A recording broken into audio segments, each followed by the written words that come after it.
Today we're diving into the wild, stunt-filled world of Mission Impossible. Specifically, we're tackling the latest and supposedly final chapter in the saga, Mission Impossible: Final Reckoning. Is it really the finale this legendary franchise deserves? Or is it just another adrenaline-pumped ride with no real destination? Let's break it all down. Let's be real. Final Reckoning isn't a terrible movie. It's got everything you expect from a Mission Impossible film. Tom Cruise running like his life and career depend on it. Mind-blowing stunts that defy logic and age, and action set pieces that make your palms sweat. It checks all the boxes of a modern-day blockbuster. But here's the thing. This was supposed to be the end. The grand finale. And on that front, kind of falls flat. For a film that's closing out a nearly 30-year-long franchise, you'd expect an emotionally satisfying conclusion. Something with real finality. Something that ties together the web of characters, missions, and betrayals into a powerful, full-circle moment. Instead, what we got feels more like just another mission. The plot is bloated with exposition dumps. It's almost laughable. How many scenes, pause, everything, just to explain what's going on. And let's be honest, the whole evil AI entity trying to destroy humanity arc, it had potential, but the execution was convoluted, borderline nonsensical at times, and lacked the punch of previous villains like Davian or even Lane. Even Gabriel, the supposed mastermind villain, feels like a weak link. He's built up to be this major threat from Ethan's past, but nothing about his presence feels earned or compelling. It's like the writers decided to insert a major villain backstory 8 movies in and just expected us to roll with it. Let's zoom out for a second and put Final Reckoning in context. We've had 7 Mission Impossible movies before this one. 7. And some of them, absolute bangers. So where does this one land in the lineup? Honestly, somewhere in the middle. And that's the problem. When you look at films like Ghost Protocol, Rogue Nation, and Fallout, you're looking at the golden age of Mission Impossible. Those movies had everything firing on all cylinders. Sleek pacing, high-stakes storytelling, brilliant team chemistry, and villains that felt like real threats, not just plot devices in a trench coat. Ghost Protocol was a turning point. The Burj Khalifa sequence alone is legendary. The team dynamic with Brandt, Benji, Jane, and Ethan was chef's kiss. It brought emotional layers, tight plotting, and world-ending stakes without ever feeling bloated. Rogue Nation kept that momentum going with Ilsa Faust, one of the franchise's best-written characters. She wasn't just a sidekick or a love interest. She had her own arc, her own mission, and stole almost every scene she was in. Fallout, that one turned the intensity up to 11. It had brutal action, emotional weight, and the most well-rounded version of Ethan Hunt we've ever seen. Henry Cavill's Walker was a fantastic twist villain, and the helicopter chase was straight up insanity. Now compare that to Final Reckoning. It looks like a Mission Impossible movie. It sounds like one, but it doesn't feel like one of the top-tier entries. Instead of telling a tight, focused story, it tries to juggle too many pieces at once.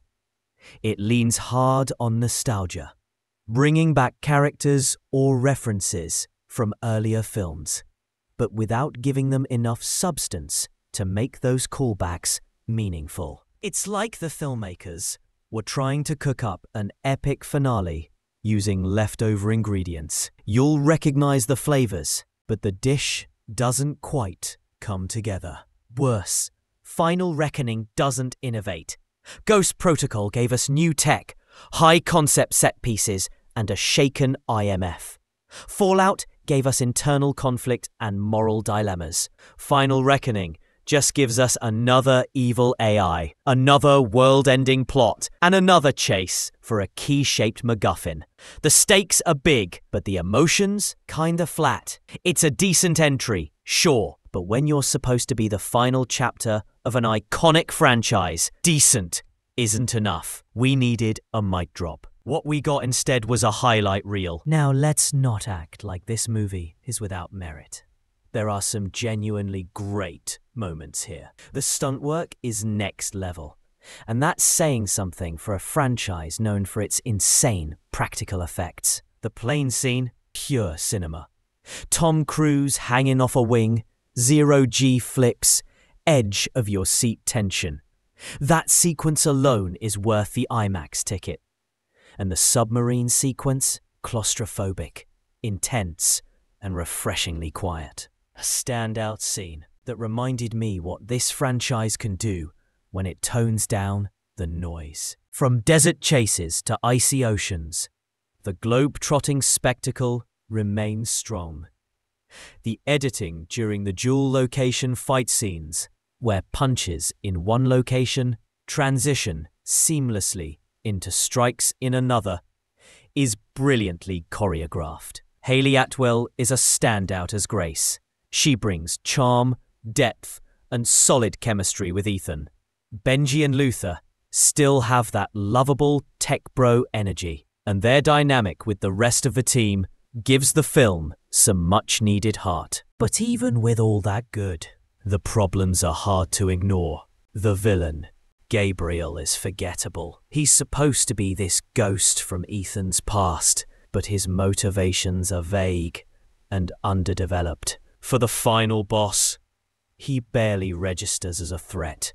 The AI entity, conceptually interesting, but in execution, it feels like a generic sci-fi MacGuffin with no real character.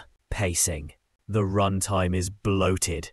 Nearly 3 hours for a movie that doesn't say much is just too much. There are stretches that drag, especially during exposition scenes. Lack of closure. For a film titled Final Reckoning, it doesn't really conclude anything. Characters are lost, without proper send-offs. Elsa deserved better. Emotional arcs are dropped halfway, and Ethan's story doesn't feel complete, just paused. So, Mission Impossible Final Reckoning.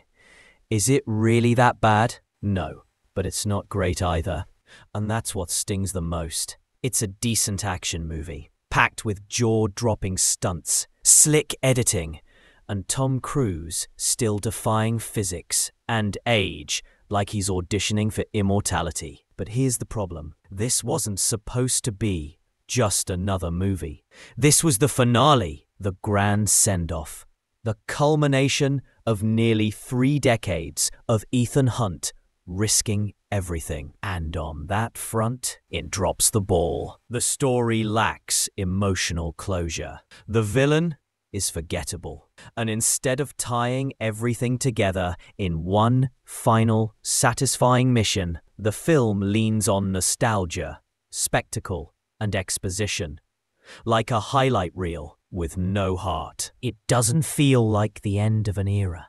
It feels like the setup for another sequel. Compare that to Fallout, which felt like it could have been the ending, or Ghost Protocol, which reinvented the franchise. Final Reckoning plays it too safe, too familiar, and in doing so, it loses the weight it needed to stick the landing. Now, is it worth watching? Sure, especially for the action. But if you came for closure, meaning, or a legendary goodbye, you might leave feeling a little empty. So, what do you think? Where does Final Reckoning rank for you? Did it live up to the hype or crash on landing? Let me know in the comments below. And as always, if you liked the video, smash that like button, hit subscribe, and turn on notifications so you never miss another mission.